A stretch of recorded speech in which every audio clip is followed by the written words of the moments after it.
GMC infotainment systems can freeze due to software glitches, memory overload, or hardware issues. If your screen is frozen, try a soft reset by holding the power button for 10 to 15 seconds.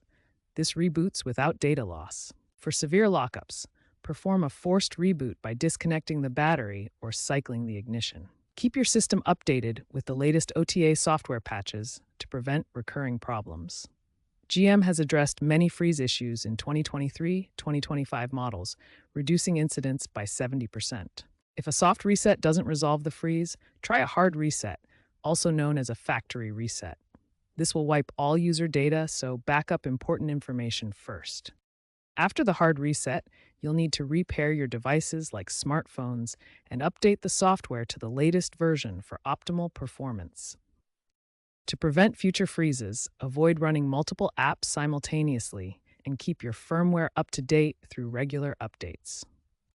Newer GMC systems feature predictive diagnostics that automatically detect and mitigate potential freezes. Cloud-based updates are increasingly common, allowing fixes without visiting a dealership. If issues persist, visit a dealership for diagnostics, especially for pre-2022 models with hardware-software mismatches. Use the MyGM app for feedback and updates on fixes.